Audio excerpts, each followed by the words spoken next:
Jadi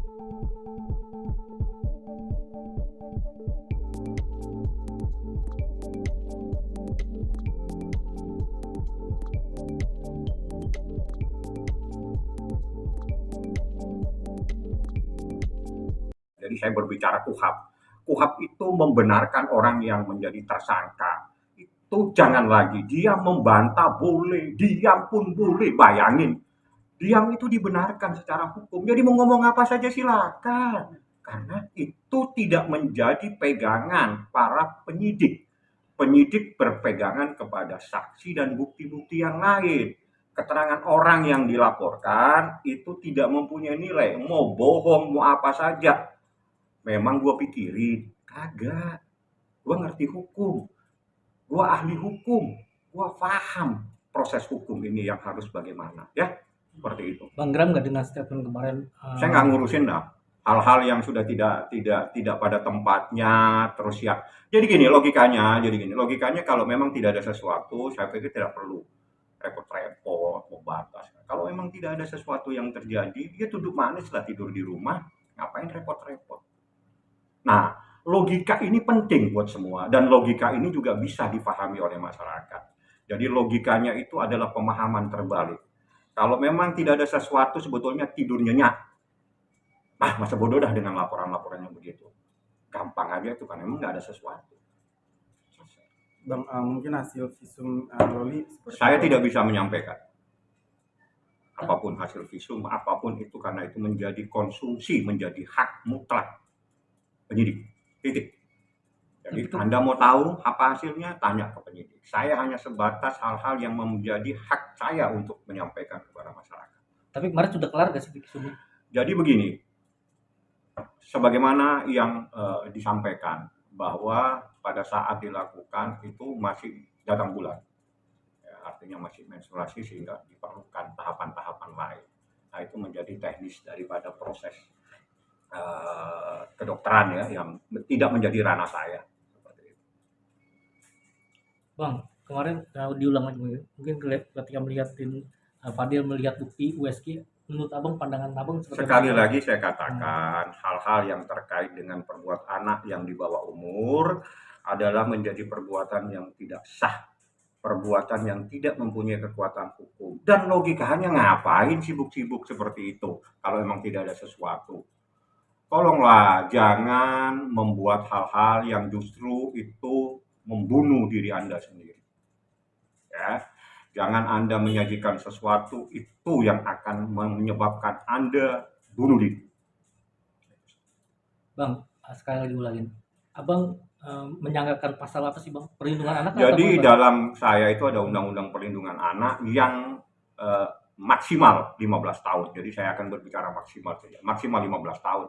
Ada undang-undang perlindungan anak, ada undang-undang kesehatan, ada undang-undang KUH pidana. Jadi ada 3 undang-undang yang saya jadikan menjadi pegangan penyidik untuk memproses ini.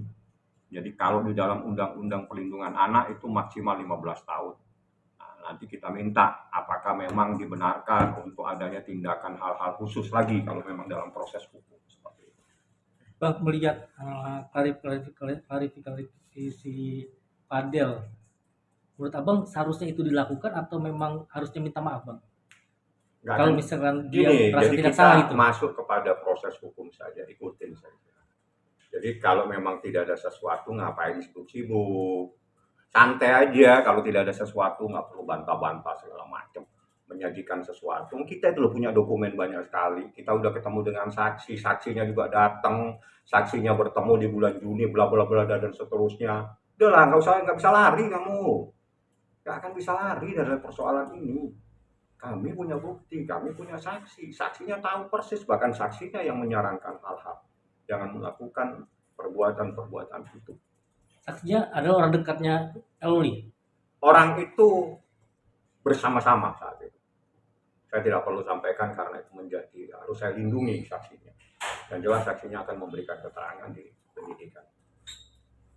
Bang, mungkin kabar Loli seperti apa sih bang setelah dia sehat-sehat alhamdulillah. Jadi ini mungkin yang paling penting ya, Loli tidak ditahan. Jadi kalau ada simpang siur nggak ada, anak di bawah umur tidak mungkin ditahan. Loli dalam keadaan tenang, ditenangkan karena dia habis teriak-teriak, ditenangkan sama mamanya, ya itu urusannya mamanya lah. Dia di mana itu menjadi urusannya kita. Ditenangkan oleh mamanya. Ya. Kan selama ini kan maksudnya Faktanya Bang, bahwa yang bukan faktanya, artinya ketika Nikita Mirzani menyebut bahwa dia sudah dikeluarkan dari akte, yang sebenarnya seperti apa sih? Itu aktenya sama saya. Nikita itu semua berbuat hukum, itu pasti dia minta tolongnya ke saya. Sampai detik ini saya tidak pernah mengajukan permohonan kepada pengadilan ataupun kepada Dukcapil untuk mencoret seseorang yang bernama Laura. Titik. Ini kan ada sama saya. Ada sama saya. Akte kelahirannya juga ada. Gak ada itu. Artinya itu hanya untuk supaya Loli itu ya, supaya dia kuliah lagi dan sebagainya. Dan itu adalah cara orang tua mendidik itu macam-macam. Jadi ada orang tua mendidik dengan cara sudah saya coret kamu, itu sekedar untuk mendidik seseorang, karena orang tua mempunyai teknis cara mendidik masing-masing. Ada yang mungkin ditaruh di mana dan sebagainya. Ini caranya satu. Oke, kamu saya ini, tapi nggak ada itu buktinya sama saya kakaknya. Karena itu kakak juga saya jadikan bukti di dalam proses laporan ini, termasuk akte kelahiran dan sebagainya. Saya tekankan sampai detik ini tidak pernah ada Dukcapil mencoret anaknya Nikita yang bernama Laura. Titik. Ada sama saya akte. Artinya Nikita Mirzani berhak sebagai ibu.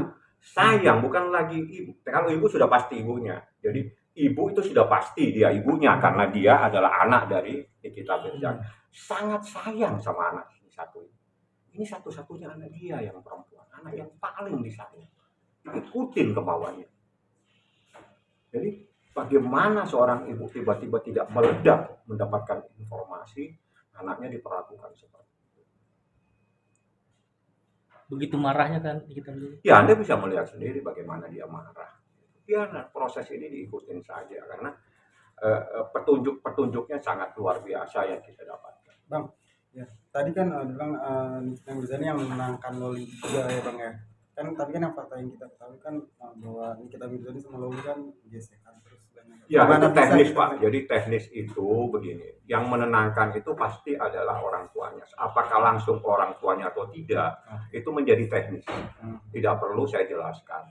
Apakah ditenangkan oleh ibunya langsung, tapi yang jelas anak ini anak yang harus dibawa perlindungan ibunya, harus dibawa perawatan ibunya, dan anak masih di bawah umur menjadi tanggung jawab orang tuanya.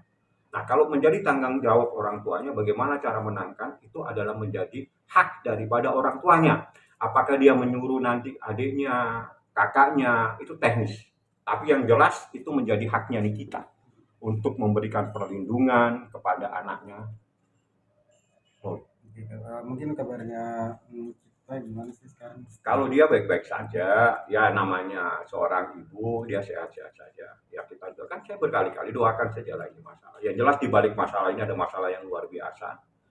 Yang betul-betul setelah saya mendengar, saya geleng-geleng kepala. Tapi Niki sama Loli sekarang udah satu rumah atau?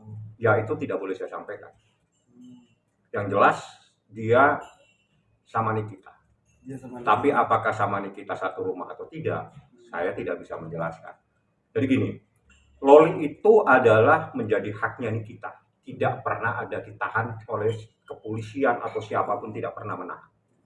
Jadi anak di bawah umur tidak mungkin ditahan, supaya semuanya bisa clear. Loli dalam keadaan ada di bawah perlindungan Nikita. Teknisnya Nikita yang punya hak. Paham ya? Ini adalah haknya Nikita. Anak ini dilindungi oleh Nikita. Teknisnya itu terserah Nikita. Apakah dia akan suruh kakaknya bersama-sama ataukah adiknya, itu teknis. Tapi secara hukum haknya Nikita. Nah, ini yang harus dipahami semua. Jadi Nikita yang memberikan perlindungan. Bang, kemarin sempat ada di lokasi saat penjemputan Loli, Bang. Saya yang pertama kali ada di tempat. Dan saya yang minta supaya dilakukan pertemuan. Saya juga menghubungi kepala apartemen atau yang pengelola, ya istilahnya pengelola itu siapa itu ada.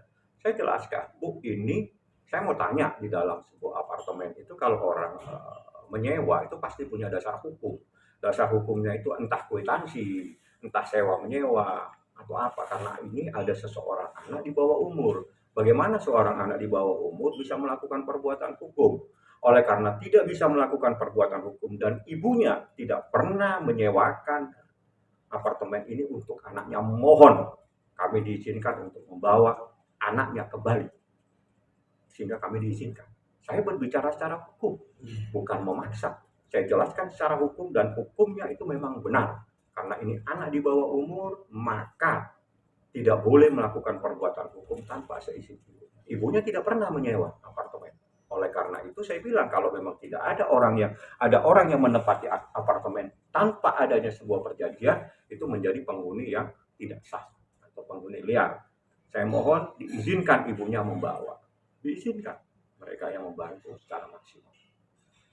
Jadi tidak ada kita datang terus kebut-kebut, nggak ada yang dipaksa segala macam. Karena itu kenapa dibawa? Karena ada hal-hal yang terkait dengan proses. Itu menjadi urusannya, haknya di kita. Seperti itu. Bang, pesan abang untuk Loli yang sempat kemarin, Ya, mungkin dia masih hanya ada campur tangan dari orang luar, dari kecuali keluarganya kan yang membesarkan dia dari kecil. Bang, harusnya dia mendengarkan kan satu keluarganya aja, orang lain itu tidak perlu didengarkan. Ya, harusnya seperti itu. Ya, biarkan saja lah dalam beberapa hari ini, biar dia tenang. Ketenangannya itu juga sangat diperlukan. Jadi makanya saya bilang, ini mungkin ada rekan juga, Loli tidak pernah ditahan dan tidak ada dalam penahanan. Ya, Loli ada di bawah kekuasaan kita. Tapi teknisnya itu menjadi haknya kita. Apakah itu Loli ada sama kakaknya, apakah Loli sama adiknya atau di mana, itu ini kita yang mempunyai hak untuk membahasnya, menyerahkannya. Udah berdua. Terakhir Bang, untuk proses selanjutnya di kepolisian. Kalau proses kepolisian ya ikutin aja prosesnya, karena itu kan proses tindak pidana yang menurut Undang-Undang Perlindungan Anak masuk dalam kategori kejahatan. Berarti Fadel kapan dipanggil masih belum? Tanya polisi dong siapa yang panggil. Kalau saya manggil tiap hari saya panggil. Oke, gampang kalau saya.